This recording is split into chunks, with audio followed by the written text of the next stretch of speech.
Since Bernie Sanders has been around for quite a while, there is a lot of content out there in terms of media coverage on him from back in the day that hasn't really been seen recently. So I came across this newspaper article from the New York Times from 1981 that was shared by Leftward Swing on Twitter, and I want to share it with you because this headline and this article is pretty damn funny. So check this out. Vermont socialist plans mayoralty with a bias toward the poor.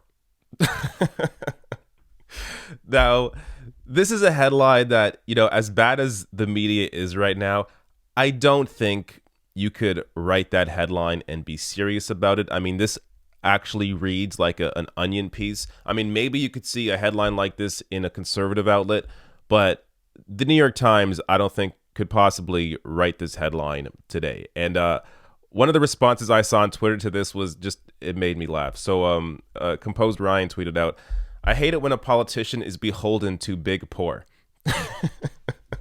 Because it's the idea that the poor has this like massive lobby where, oh, Bernie's biased towards the poor because they really support him.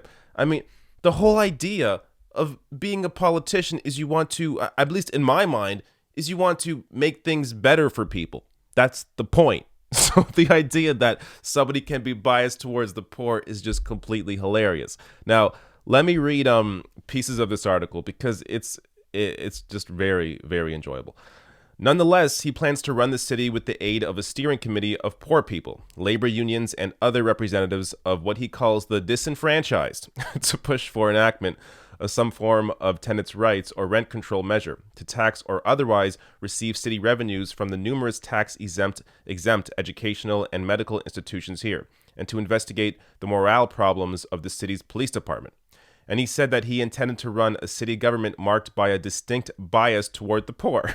We're coming in with a definite class analysis and a belief that the trickle-down theory of economic growth, the what's good for General Motors is good for America theory, doesn't work, he said today. Mr. Sanders put together an unlikely coalition that included poor people's and tenants' rights organizations, students and faculty members at the University of Vermont here, and members of the Burlington Patrolmen's Association and other city workers groups upset over pay and working conditions. So, one of the greatest things about this piece is it shows you how Bernie was the same guy back then as he is today. And this is at a time when these ideas were not popular.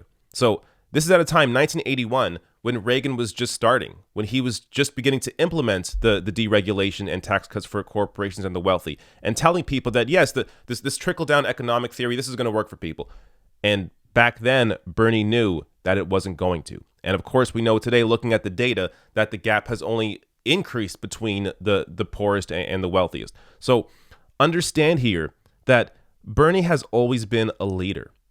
He has always been first to all of these issues. And finally, the rest of society is catching up today to him. He understood back then that what's best for massive corporations like General Motors is not what's best for the American people as a whole.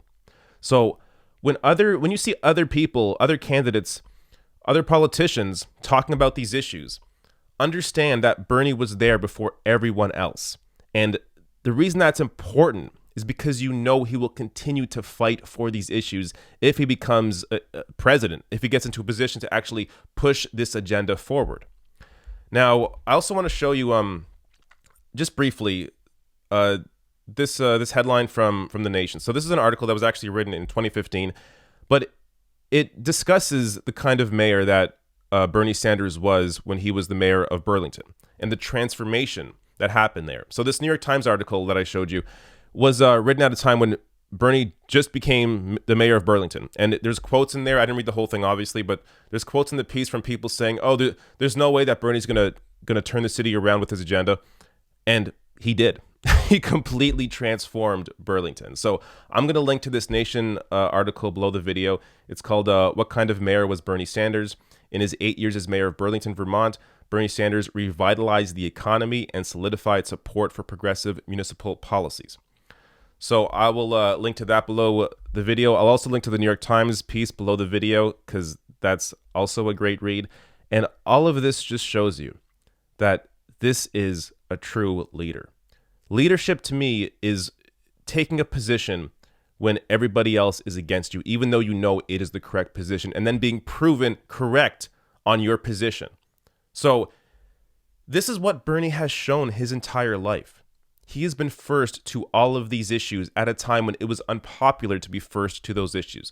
But he spoke out about them. He was strong with them. He created this coalition of workers, of poor people, of tenants, of organizing all these people together to discuss how you can actually, or how we should actually transform, whether it's in a city like Burlington or whether it's nationwide, how you can transform the economy for the best interests of the people.